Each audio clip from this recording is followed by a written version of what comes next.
En fait, quand tu as 20 ans, tu peux tout négliger C'est vrai. et ça se passe bien. Le problème, c'est dans la durée. D'accord. Euh, Quand tu regardes autour de toi, les mecs, il y a plein de mecs, par exemple, qui s'entraîner à la salle, qui font un peu n'importe quoi, qui font pas gaffe à comment ils mangent, ils vont faire des espèces de prises de masse dégueulasses. Les mecs s'entraînent. Alors ça, c'est un truc que je voulais dire, parce que c'est que donc sur ta chaîne, il y a beaucoup d'aspects aussi de musculation et compagnie, vu que tu avais fait un live avec Gundil. S'entraîner à 3 heures du mat, ça n'a aucun sens sur le plan de la santé. Entre, donc, pour pouvoir gagner en prise de masse, par exemple, qu'est-ce qu'il faut? Il faut essentiellement des hormones. L'hormone de croissance, la testostérone. Quand est-ce que quand est-ce qu'il y a ces pics d'hormones? Pour l'hormone de croissance, c'est schématiquement, donc pendant la phase de sommeil profond, donc schématiquement entre 22 heures et 3 heures du matin. Quand est-ce que tu, quand est-ce que tu as le pic d'hormones, donc il y a plusieurs pics pour la testostérone, mais comment avoir une testostérone qui reste élevée? C'est en ayant suffisamment de sommeil paradoxal, donc en ayant une deuxième partie de nuit importante. Et ce qui est très important à capter, c'est qu'en fait, ton sommeil ne t'attend pas. Ça veut dire quoi? Ça veut dire que si tu as l'habitude de dormir, je dis n'importe quoi, d'accord, de 22 heures à 8 heures, je dis des horaires au hasard, ou 22 heures à 7 heures, ou 23 heures à 7 heures. Si tu vas t'entraîner, si tu vas te coucher, peu importe pourquoi tu t'es couché plus tard, mais si tu vas te coucher à 3 heures du matin, en fait, tu vas pas rentrer d'abord, en fait, tu vas pas décaler ton sommeil. C'est-à-dire que si au lieu d'être de 22 heures à 7 Ouais. heures,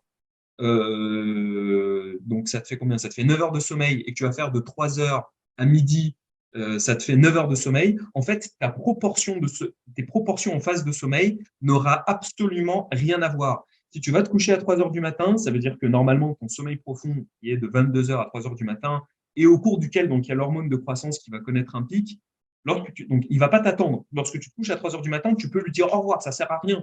Donc tu vas avoir un sommeil qui sera riche en phase de sommeil léger et de sommeil paradoxal. Mais pour avoir sur 9 heures de sommeil, tu vas avoir un sommeil en fait qui sera très riche en phase de sommeil léger, donc un sommeil beaucoup moins réparateur. Donc quand tu vas t'entraîner à 3 heures du matin, en fait, tu agis contre nature, puisqu'on est fait, je ne vais pas rentrer encore là-dedans, mais si on peut rentrer dedans, mais on est fait pour suivre le rythme du soleil. Quand il fait nuit, tu es censé être endormi. Alors, il y a les chronotypes qui existent, c'est-à-dire qu'il y a des personnes qui sont plus ou moins de nuit et d'autres plus ou moins du matin, enfin du soir ou du matin. Que c'est marqué dans le livre. Exactement, exactement, j'en parle bien dans le livre. Mais à 3 heures du matin, schématiquement, personne n'est fait pour être réveillé à 3 heures du matin. Donc, t'entraîner, c'est vraiment être totalement contre-productif. Bref, c'était juste une petite,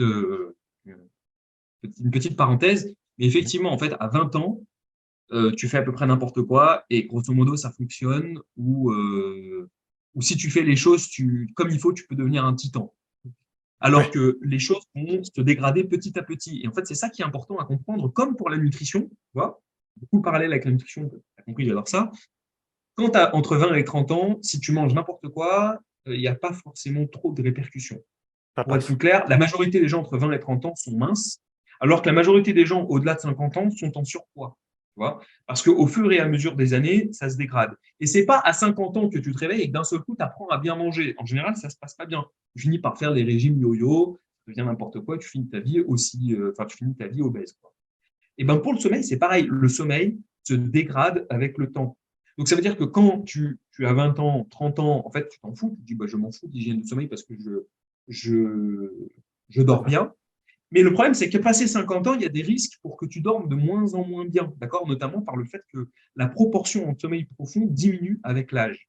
Et c'est pas arrivé à 50 ans, 60 ans, que d'un seul coup, tu vas apprendre l'hygiène de sommeil et modifier l'habitus, donc tes habitudes de vie, que tu auras hérité des 50 années qui ont précédé. Tu vois. Donc, c'est l'une des raisons pour lesquelles, même si en fait, tu as déjà un niveau d'énergie qui te satisfait, tu devrais quand même, dans ton intérêt, euh, euh, faire en sorte de pouvoir prolonger toute cette énergie le plus longtemps possible. C'est comme la santé. Aujourd'hui, qu'est-ce que j'en ai à foutre d'aller me faire des kebabs matin, midi et soir? Rien. Mais si je veux pouvoir durer dans le temps, bah, j'ai tout intérêt à ne pas le faire. Voilà, c'est pareil avec le Oui. sommeil. Après, il y a l'Institut of Functional Medicine qui nous dit quand même qu'avec un repas transformé, on a quand même 6 heures de cytokines inflammatoires dans les intestins. Bien sûr. Alors ça, c'est bon, ça c'est voilà, quand tu t'intéresses effectivement à l'hyperperméabilité intestinale, il faut savoir que 80% du système immunitaire se situe dans ton intestin. Et c'est pas pour rien, puisque ton intestin est la première, enfin, c'est pas la première, mais c'est l'une des interfaces avec le monde extérieur.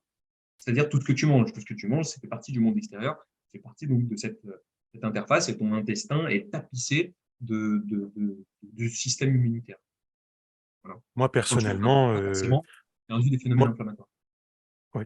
Moi, personnellement, si je dors pas bien, si j'ai un manque de sommeil, je le sens franchement, malgré que j'ai 30 ans, ça pique vraiment, même que ce soit au niveau des intestins, que ce soit au niveau de la forme, de la prise de muscle, oh là là! Donc Bien sûr. vraiment ça joue. Ah ouais, ouais, ouais, ouais. Non, vraiment ça joue énormément. Et je dis souvent qu'on est physiologiquement programmé. Donc physiologiquement, généralement, c'est les gènes, tout ça, mais pas que les gènes, d'ailleurs, le corps tout entier, physiologiquement programmé pour dormir entre 22 heures et 6 heures. Après, des fois, il y a des exceptions.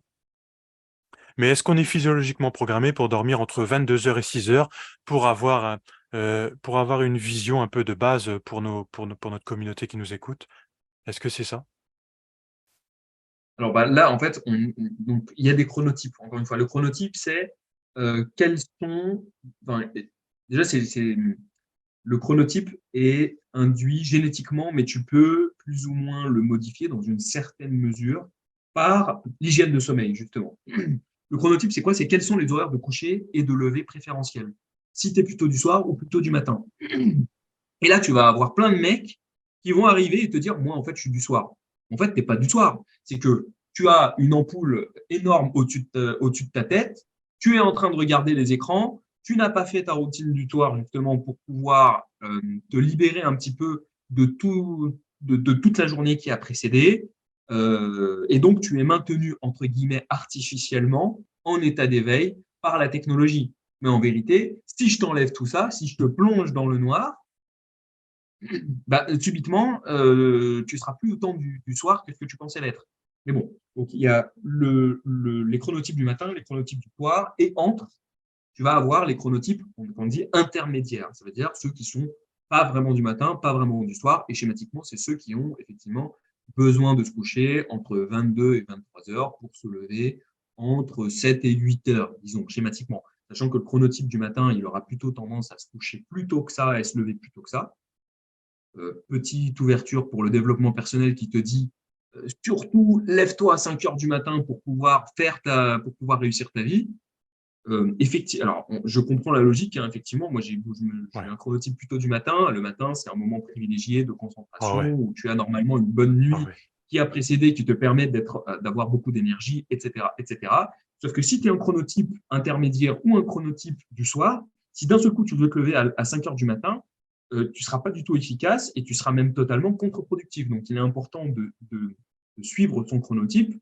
Et pour d'ailleurs bien le savoir, il y a des questionnaires sur Internet qui existent, qui ont été faits, ça s'appelle le questionnaire de Horn et Ostberg, qui te permettent à peu près déterminer donc, ton chronotype. Et effectivement, donc on est fait, la majorité des gens, plus de 50% des gens en vérité, en fait, il y a 50% des gens qui ont un chronotype intermédiaire et 25% qui ont un chronotype du matin et 25% un chronotype du soir. Voilà. Sachant qu'au sein de ces 25%, il y a des mecs qui sont vraiment hyper matin ou d'autres hyper soir, mais c'est une minorité. Voilà. Moins de 20% des gens, c'est-à-dire moins de 2 personnes sur 10, sont ou beaucoup du matin ou beaucoup du soir. Tu vois, voilà.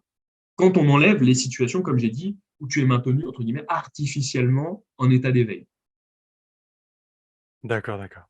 Est-ce qu'on peut parler, j'ai bien aimé dans le livre, je vais bien le dire, le temple du sommeil ou alors le temple du divertissement.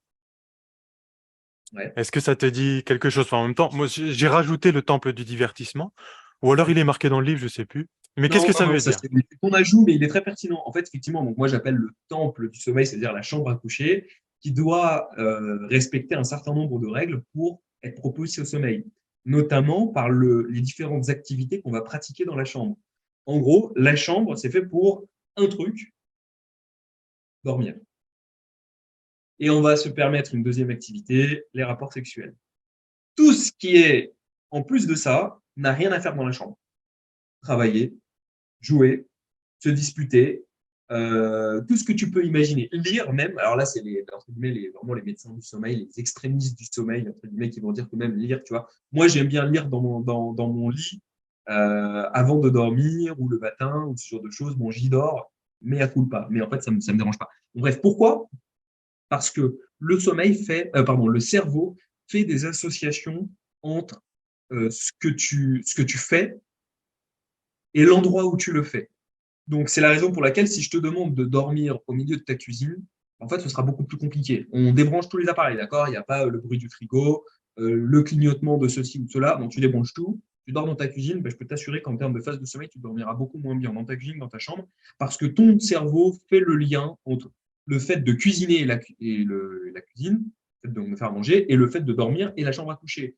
Et l'un ne peut pas, le nombre d'activités que tu vas faire entrave en ce qui concerne le sommeil, donc le fait de dormir. Donc si tu vas par exemple jouer dans ta chambre, eh bien ton cerveau fait moins bien l'association entre le fait de la chambre à coucher et le fait de dormir que si tu fais toute une multitude d'activités. Donc c'est la première chose. Et en fait, je pense qu'il y a une chose à respecter dans ta chambre, c'est ça. Il faut que ta chambre elle soit faite pour pouvoir dormir. Voilà.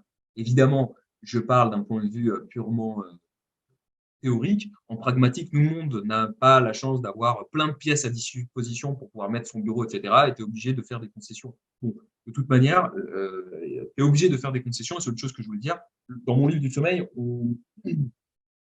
j'ai une attitude très, on va dire, rigoureuse sur l'ensemble des choses. Et je pense que comme absolument tout, comme en nutrition aussi, hein, il faut savoir faire preuve d'une certaine perméabilité, une certaine souplesse dans ce que tu fais. Et en fait, tester ce qui marche et ce qui ne marche pas. Tu vois. Moi, je sais que Déjà, par la exemple, prise de conscience, c'est déjà pas mal. ouais, voilà, bah voilà. Mais moi, Déjà, j'allais la dire, prise de conscience. je peux pratiquer une activité physique assez tard et je sais que ça ne me gêne pas pour dormir, par exemple. Mais par contre, les exemples, je vais y arriver, les écrans ou une température corporelle trop élevée me gênent pour dormir. Tu vois. Donc voilà, donc sache que je dis, il faut savoir aussi voir ce qui marche ou ce qui ne marche pas pour soi, sachant que dans l'absolu, plus tu incorpores de critères qui correspondent à l'hygiène de sommeil, plus tu augmentes tes chances de bien dormir. D'accord. Et du coup, l'alimentation, par rapport au sommeil, j'aimerais bien en parler un peu. Euh, L'alimentation de toute la journée peut compter sur, peut améliorer le sommeil ou alors juste le soir? Est-ce qu'on peut en parler? Alors, l'alimentation de toute la journée a un impact dans ton état de santé général, et ton état de santé général a un impact dans ton sommeil. C'est comme ça d'ailleurs que tu as ouvert euh, Tout à fait. cet emploi. Donc oui, l'alimentation de la journée a un impact, effectivement, de toute la journée, mais un impact qui va être indirect. L'alimentation du soir et de la fin de journée, notamment à partir on va dire, de la collation de l'après-midi et le goûter, à partir de la fin d'après-midi pour être plus large, Oui, oui. peut effectivement avoir un impact plus direct sur le sommeil. Sachant que avant d'entrer dans qu'est-ce qu'il faudrait manger ou pas manger pour bien dormir, le plus important en vérité, c'est l'horaire auquel tu L'horaire. vas manger. Et il faut Hmm. essayer de respecter un certain nombre d'heures enfin, entre le moment où tu vas finir de manger et le moment où tu vas dormir. Idéalement, encore une fois, c'est dans le meilleur des Oui. mondes, il faut essayer d'avoir au moins 3 heures entre le moment où tu finis de manger et le moment où tu vas dormir. Parce que autant quand tu te penches sur les études, elles ne sont pas forcément toutes d'accord sur qu'est-ce qu'il faudrait manger ou pas manger, en quelle proportion, etc. Autant, par contre, là où il y a beaucoup plus de consensus, c'est sur le délai qu'il faut, en fait, sur le fait que si tu manges trop rapproché du sommeil, ton sommeil sera perturbé. Voilà. Voilà. Et en fait, je voulais faire une petite, aparté, c'est tous les conseils qu'on donne aujourd'hui dans ce podcast, ne sont pas forcément à mettre tous en application. Déjà, comme on dit, prendre conscience, c'est déjà pas mal. Ensuite, on peut essayer d'avoir une petite routine du sommeil, effectivement, si on veut mieux dormir. Et ensuite, il faut savoir quel est l'objectif par rapport à notre sommeil. Par exemple, si je dors déjà bien et que vous écoutez ce podcast, eh bien, c'est toujours bien d'avoir les bonnes informations et on peut les communiquer à quelqu'un qui dort moins bien ou même les communiquer à sa famille, etc. et en parler. Donc, c'est une prise de conscience. Mais ensuite, si par contre, je ne dors pas très bien, là, vous prenez un peu plus de, de conseils qu'on vous a partagés tout au long de ce podcast. Et là, vous essayez petit à petit de mettre les choses en place. Par exemple, je pense que tu dors bien. D'ailleurs, tu l'as dit tout à l'heure. Moi, je dors bien aussi. Euh, nos objectifs seraient peut-être de ne pas perturber plus que ça notre sommeil et sur le long terme, et aussi peut-être d'optimiser notre sommeil pour optimiser plus notre exercice physique ou nos performances physiques. Mais nos objectifs à nous, ça serait cela. Mais par contre, il faut savoir où on est. Est-ce que je veux avoir plus de conscience? Est-ce que j'ai vraiment un problème? Et dans ces cas-là, j'essaye l'hygiène du sommeil. Voilà, savoir où se situer et que prendre. Tout ça pour dire que ne pas tout prendre et tout essayer. Et peut-être que ça va provoquer peut-être une anxiété du sommeil. Je suis totalement d'accord. C'est intéressant que tu amènes l'idée de l'anxiété du sommeil. Je vais y venir. Mais effectivement, je suis totalement d'accord avec toi. C'est comme tout dans la vie. En vrai, quand tu as un apprentissage, il faut pas se disperser. Si tu te disperses, c'est la meilleure façon pour finalement rien faire ou tout faire pas comme il faut. Donc, moi, dans mon livre, je pense, enfin, il y a plein d'astuces à faire. Et je le dis, je pense, hein, de mémoire, dans la conclusion, qu'il faut essayer petit à petit, de façon graduelle, les choses, quitte à y revenir par la suite. Ou essayer, une fois qu'on a implémenté quelque chose, on voit si ça nous convient ou pas, et on essaye quelque chose par la suite. Tu as parlé de l'anxiété de sommeil. Effectivement, en fait, si tu essayes, l'anxiété de sommeil, c'est quoi? C'est un petit peu l'idée qu'on pourrait avoir avec les troubles du comportement alimentaire, je dirais. Je fais un énorme, enfin, je fais un parallèle où je grossis beaucoup le trait. Et en gros, c'est quoi? C'est les troubles du comportement alimentaire, c'est l'anxiété qui est liée en rapport, enfin, qui est liée à l'alimentation. Toute ta vie tourne autour de l'alimentation. Est-ce que je dois manger? Est-ce que je ne dois pas manger? Mon corps, mon corps, mon corps. La dysmorphophobie, c'est dans le fait de se sentir mal dans son corps. Et ben avec le sommeil, l'anxiété de sommeil, on appelle ça, c'est effectivement tout en rapport avec le sommeil. Qu'est-ce que je vais faire pour bien dormir? Ouh là là, je dors pas bien. Ouh là là, je suis fatigué. Et donc, en fait, tu as la tête complètement dans le guidon où tu vas essayer de mettre en application, mais de façon presque dogmatique, l'intégralité des gestes d'une bonne hygiène de sommeil. Et lorsqu'on arrive là-dedans, moi, mon- mon conseil, c'est celui de dire, c'est exactement comme ce qu'ils font d'ailleurs dans les TCA, le trouble du comportement alimentaire, c'est de dire stop à toutes les restrictions. En fait, ton hygiène de sommeil, tu n'appliques plus rien. C'est contre-intuitif, hein. Mais en fait, l'idée, c'est de lâcher prise avec l'hygiène de sommeil. Donc, s'il y a des gens qui sont vraiment à fond dans mon sommeil, comment me dormir, comment me dormir, comment me dormir, d'abord, il faut gérer sa psychologie vis-à-vis du sommeil. Et pour commencer par là, il faut arrêter d'avoir justement le sommeil au centre de tout. Et donc, pour ça, il faut se coucher. En fait, c'est des règles il faut avoir quelques règles de bon sens. Tu te couches quand tu es fatigué. Tant que tu n'es pas fatigué, tu ne vas pas dormir. Tu n'appliques que les gestes d'hygiène du sommeil qui te conviennent, c'est-à-dire ceux qui sont naturels pour toi. Par exemple, il y a des gens naturellement qui ne c'est logique. Je veux dire, personne n'aime dormir en mourant de chaud. Bon, bah voilà, tu gardes ça. Euh, et petit à petit, tu vas essayer d'implémenter certains gestes d'hygiène de sommeil. Par exemple, et parmi les plus importants dont on n'a pas encore parlé, c'est la régularité des horaires de lever et de coucher. Tu essayes de te coucher à une heure de plus en plus précise, mais toujours en étant en connexion avec ton corps, c'est-à-dire à quel moment est-ce que tu vas te sentir fatigué et aller dormir quand tu ressens besoin de sommeil et pas à un autre moment. Voilà. Euh, donc voilà, donc tout ça, effectivement, il faut y aller petit à petit. C'est un chemin de vie, c'est comme la nutrition en vérité. Qui peut dire, après avoir suivi une vidéo YouTube de 20 minutes, dire ça y est, j'ai ma diète que je vais garder toute ma vie? Non, moi, ça fait 10 ans que je peaufine ma façon de manger et 10 ans après, je continue de Pareil. faire encore des modifications. C'est normal, tu vois. Tu te dis, en fait, ça me va, en fait, ça me va pas, en fait, ça va mieux. Ou il y a des phases. Moi, j'ai une phase où j'ai envie plutôt de faire ceci, ou j'ai envie plutôt de faire cela. Et bien, avec le Ok. sommeil, c'est la même chose. Voilà, c'est un chemin en vérité. Ouais, comme la nutrition, par exemple, on sait qu'on ingurgite environ 70 000 tonnes de nourriture dans une vie. Et ce qu'il faut se dire, c'est que on n'est pas obligé d'avoir ces 70 000 tonnes euh, nettes, précises, super, que des poireaux, des carottes. Non, faut arrêter. On peut avoir des phases de plaisir. Pareil, et là, c'est pareil. À quel niveau je me situe? C'est comme le sommeil. Quel niveau je me situe? Est-ce que mon corps est en bonne santé? Est-ce que je peux me permettre une, deux, trois fois par semaine, une, deux, trois fois par mois? Mais il faut se le dire, il faut en prendre conscience Et si j'y arrive pas à le noter, et peut-être même le placarder sur mon frigo, tout ça, c'est des petites techniques qui peuvent nous aider. Mais encore une fois, pas faire des fixettes, essayer de se développer, oui, et pas faire des fixettes énormes. Voilà, juste prendre ce qu'il faut. Et comme par exemple pour le sommeil, si je peux me permettre, par exemple, allez, à partir d'aujourd'hui, après que j'ai vu le podcast avec Morgane et Jérém, ça y est, je me permets de m'imposer 2 règles. Paf! 2 règles. Et j'essaye. Et je vois si ça marche.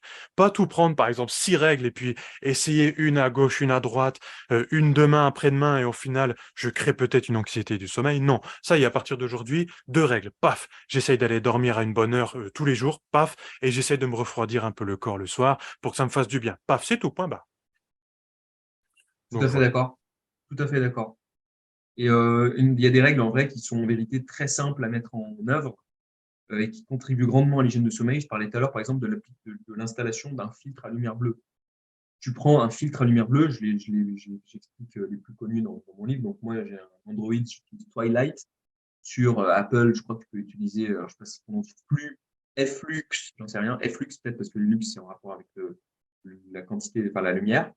Et c'est trop. Ça y est, tu as déjà fait un geste, tu as déjà fait un truc et tu auras juste ton écran de téléphone qui va devenir de plus en plus jaune-rouge à la fin de la journée. Et en tant que tel, tu n'as rien modifié dans ta façon de faire les choses. Tu n'as rien modifié, tu vois. C'est comme si je dis n'importe quoi, c'est comme si tu installes un antivirus sur ton ordi, tu prends 5 secondes et ça y est, t'es tranquille, tu vois.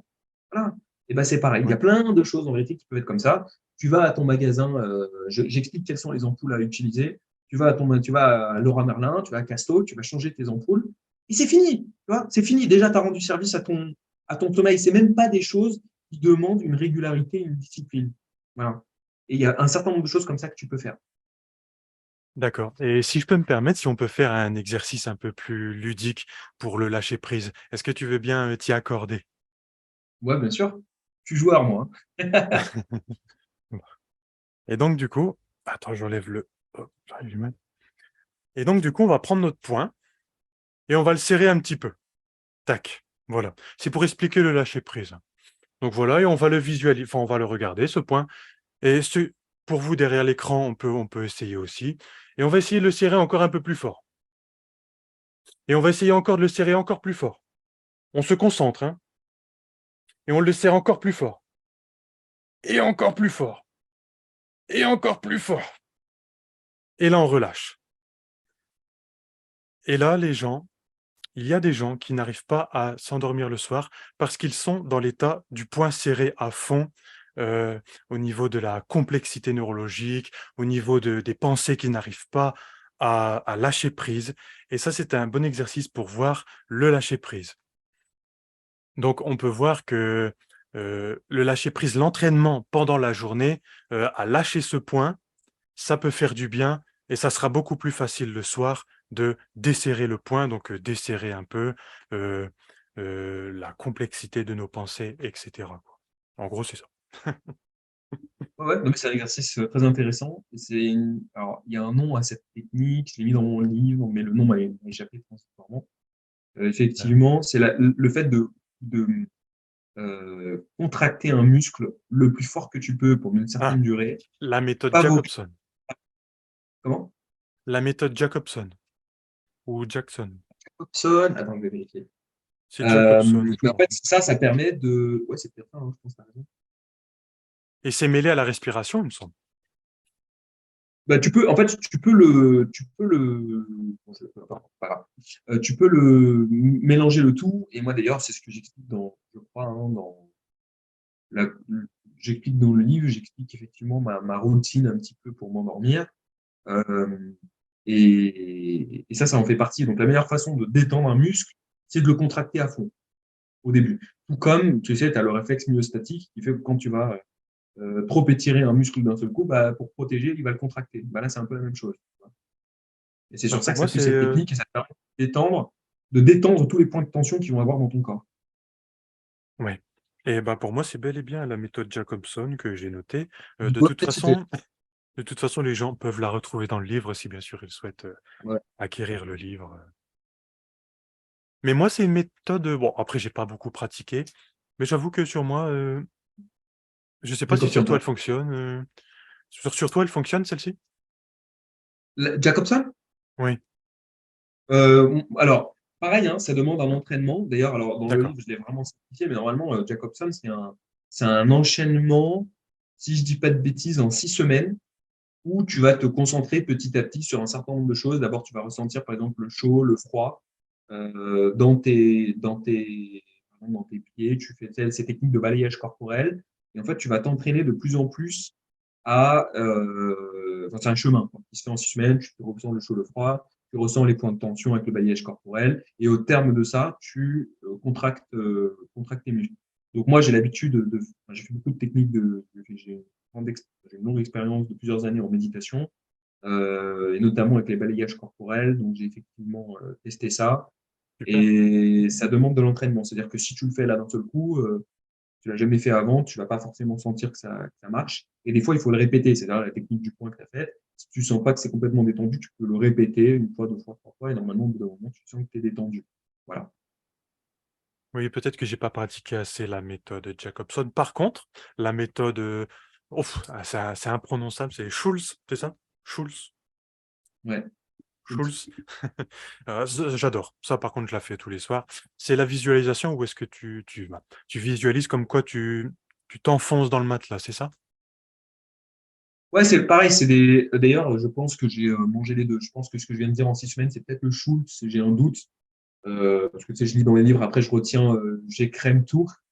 Bah, bien sûr, c'est Euh, normal. et en tout cas, oui, effectivement, c'est en autre technique de balayage corporel, toujours de connexion en fait, et à comprendre, hein, ces techniques-là te permettent donc en fait d'être dans le moment présent. Et effectivement, C'est dans la ça. méthode Schultz, tu vas ressentir le poids de ton propre corps. Et le fait de ressentir le poids de ton propre corps, euh, tu, tu, tu fais une connexion entre guillemets avec ton matelas et tu te sens presque t'enfoncer dans ton matelas. Et c'est d'ailleurs sur ça que repose, j'en ai pas parlé dans mon livre, mais sur ça que repose les couvertures lestées. Tu sais, il y a des gens qui utilisent des couvertures lestées, c'est-à-dire ces couvertures qui ont un certain poids, qui peuvent faire un certain nombre de kilos, et qui te font justement un poids sur toi. C'est rassurant, en fait, ça fait du bien quand tu fais ça. Et ben là, la méthode donc Schultz, c'est à peu près la même chose, sauf que c'est ton propre corps qui fait ça, qui s'enfonce dans le matelas. D'accord. Oui, c'est vrai que quand on a un poids sur soi, euh, on ressent quelque chose de bizarre, comme si que, bah, ça ressemble peut-être quand quelqu'un on se fait un câlin, on sait qu'il y a certaines hormones qui sont sécrétées, comme l'ocytocine par exemple. Peut-être que ça Exactement. peut refléter un peu la même chose. Ah ouais, c'est réconfortant. Voilà, c'est ça. Le mot, c'est réconfortant. Bah après, pareil, hein, des petites techniques comme on sait qu'on passe un tiers du temps dans notre chambre, au final, en train de dormir, hein, un tiers de notre temps de notre vivant. Il faut essayer de faire en sorte que ça soit le plus, entre guillemets, hygiénique possible, comme aérer la chambre avant, mais aussi le matin, c'est ça? Le Ouais, matin. exactement. En gros, comme tu l'as dit, donc, si on considère qu'on meurt à 75 ans et qu'on considère qu'on dort 8 heures par nuit, 8 heures, 8 heures donc c'est un tiers de 24 heures. Donc ça veut dire que sur 75 ans, tu passes 25 ans dans ta chambre à dormir. 25 ans, uniquement à dormir.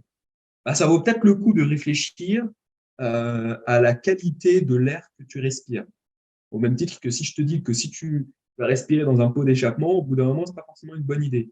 Et ben, quand tu n'aères pas, tu finis par avoir un air qui est encore potentiellement plus pollué que l'extérieur. Donc c'est pour ça que même si tu es en ville, il faut aérer ta chambre pour pouvoir Ouais. purifier l'air qui est dedans. Et donc dedans, effectivement, j'explique que donc, parmi les techniques pour assainir l'air, tu peux, donc le plus instinctif, c'est aérer. D'ailleurs, tu peux aérer en redressant ta Oui. couverture, bien que ça aère dessous. Tu aères au minimum 5 minutes, qu'il fasse chaud ou qu'il fasse froid, c'est quand même important. Tu peux utiliser des plantes d'intérieur, puisque normalement, les plantes avec la photosynthèse utilisent l'oxygène la journée et la relarguent la nuit. Et il y a certaines plantes qui fonctionnent un peu différemment et qui peuvent aussi contribuer à relarguer de l'oxygène la nuit. Et notamment, ils vont capter certains, ce qu'on appelle les COV, ça veut dire les composés organiques volatiles. En gros, tous les objets ne sont pas complètement inertes. Ils relarguent dans l'oxygène leurs composants. Ils peuvent relarguer, par exemple, des particules de Les plastique. meubles, les couvertures. exactement, les meubles, les couvertures, le sol, le parquet, ce genre de choses. Et donc, ces composés organiques volatiles finissent en suspension dans l'air et tu peux les respirer. Donc, c'est l'une des raisons pour lesquelles il faut aérer, évidemment. Et c'est aussi l'une des raisons pour lesquelles tu peux avoir certaines plantes d'intérieur qui vont capter à ta place ces composés organiques volatiles. Voilà. Il faut faire gaffe aussi avec, par exemple, les sprays d'huile essentielle, soi-disant pour assainir l'air ou compagnie. En fait, ça peut larguer plein de composés organiques néfastes. Ouais, Donc, il faut faire gaffe avec tous les produits qu'on met dans l'air. Ça, c'est vrai pour plein de choses, hein. C'est vrai pour les blocs WC, là, par exemple. Au lieu d'utiliser la javel, tu utilises des blocs WC. C'est vrai pour les sprays, justement, les sambons là, dans les toilettes. Enfin, il y en a plein comme ça, il faut faire gaffe. Je dis pas que attention, je dis pas que toutes les huiles essentielles. Au contraire, tu peux avoir un certain nombre d'huiles essentielles qui peuvent, par exemple, la lavande, qui peuvent potentiellement t'aider au sommeil, mais il faut quand même continuer à aérer. est-ce que tu veux bien nous parler de toi? Est-ce que tu voulais faire de tes futurs projets, par exemple? Bah, écoute, moi, donc, j'ai écrit ce livre sur le sommeil, et en fait, c'est le premier livre, on va dire, de santé que j'ai écrit, parce que c'est pas le plus dur par rapport au projet que j'ai. En l'occurrence, ça fait des années que je suis penché sur l'écriture d'un livre de nutrition. Je m'y connais, on va dire, mieux encore en nutrition qu'en sommeil. Mais Ouais. comme tu t'en doutes, en fait, finalement, le domaine du sommeil, je trouve, est un peu moins large que celui de la nutrition Oui, parce que tu peux. Alors, lorsque tu t'intéresses vraiment au sommeil et que tu veux vraiment rentrer dans le détail du détail, en fait, assez rapidement, tu entres dans le domaine de la pathologie et plus vraiment dans le domaine de la santé. Et là, tu vas avoir des prises en charge particulières qui sont plus vraiment du ressort de l'hygiène du sommeil, où je pense que mon livre a assez bien fait le tour, mais plutôt, par exemple, je sais pas moi, le syndrome d'apnée du sommeil, la narcolepsie, des trucs comme ça, qui ont des prises en charge très particulières et qui, là, n'est plus du tout du ressort donc, de la santé, mais de la maladie. Et donc, j'ai pour objectif, effectivement, d'écrire un livre de nutrition dont l'objectif, effectivement, d'être un peu comme la formule du sommeil, c'est-à-dire complet. Voilà, complet. Euh, à plus longue dur, dur. échéance, j'aimerais- hein.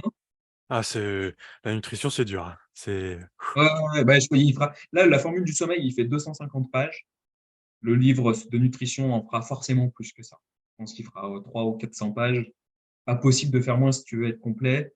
Il faut avoir l'esprit synthétique, il faut savoir mettre la bonne dose de détails. D'ailleurs, la formule du sommeil, j'ai essayé de le rendre accessible, entre guillemets, à tout le monde, c'est-à-dire aussi bien à la personne âgée qui a des problèmes de sommeil et qui veut les résoudre, que à la personne jeune qui est en recherche d'avoir plus d'énergie. Parce que tout tourne autour de l'énergie finalement, hein, quand tu veux oui, gérer tous tes rêves, développement personnel, etc.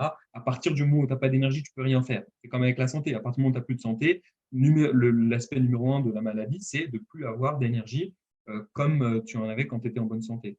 Et donc, j'ai aussi essayé de le rendre accessible aux néophytes qui s'en foutent un peu des détails scientifiques et à la personne, au contraire, qui recherche un petit peu à comprendre les choses. Voilà. Et j'ai envie de faire la même chose avec mon livre sur le sommeil. À terme, il y aura aussi un livre, je pense, sur l'activité physique. Comment réussir à faire la meilleure activité physique pour préserver sa santé. oui, Pour pas finir, par exemple, comme Ronnie Coleman. Tu vois. oui, Euh, c'est sûr. Après, c'est un voilà. choix, hein. C'est un choix. Bien sûr, c'est un choix. Non, mais c'est un choix. C'est un choix. Tout comme moi, j'aurais tendance à dire, par exemple, je vais faire une petite pique, mais la nutrition pour faire de la grosse prise de masse, c'est pas la nutrition santé. Voilà, pour moi. Oui, Euh, donc, si tu veux, dans ces livres-là, voilà, ça parlera de tout ça, vraiment accès santé et comment est-ce qu'on peut rester le plus dans la santé tout en essayant de concilier avec ses objectifs, par exemple, physiques. Tu vois. Et en parallèle de ça, oui. donc ça, c'est les livres qui servent, on va dire, de socle pour des chaînes YouTube, peut-être TikTok, j'en sais rien, à venir prochainement. Je pense dans les mois qui viennent, je vais vous faire ça. Oui. Et Bah, YouTube, c'est vraiment des vidéos, je trouve, beaucoup plus sérieuses avec des abonnés qui sont vraiment des abonnés. Alors que TikTok, vraiment, pour des vidéos sérieuses, je trouve que c'est un peu plus dur. Après, c'est mon avis. J'essaye de faire des je suis vidéos, d'accord avec toi. voilà. Je suis d'accord avec toi. En fait, moi, j'aime le format de vidéo longue, mais en parlant avec un pote qui est sur TikTok, il me dit qu'il faut savoir surfer sur la vague et pour Ah oui, changer le système, il faut le changer de l'intérieur et pas de l'extérieur. C'est pas en étant marginal que je change quoi que ce soit. Et effectivement, sur TikTok, on est à l'ère du t'as plus d'attention, tu peux pas dépasser la minute d'attention. Une minute sur TikTok, c'est déjà trop long. Mais je me dis que si je peux capitaliser une audience là-dessus pour la ah oui. rediriger après sur YouTube, c'est peut-être plus intéressant de le faire comme ça. Donc de faire en gros une vidéo courte qui ouvrira sur la vraie vidéo, entre guillemets, plus longue sur YouTube. Peut-être, tu vois, j'en sais rien encore. Je suis en train de peaufiner ma stratégie. Ah oui, bien sûr, bah, il faut toujours un plan de départ et puis, après de toute façon, il y a entre guillemets, enfin de mon expérience, il y a quasiment jamais rien qui se passe comme prévu. Après, il y a peut-être un 1 il y a un pourcentage qui se passe comme prévu, peut-être 50 ou 60, mais tout le reste, on va dire qu'il faut rester ouvert, il faut avoir son plan de base et après il faut rester ouvert à comment ça se passe, quoi. Exactement, ouais.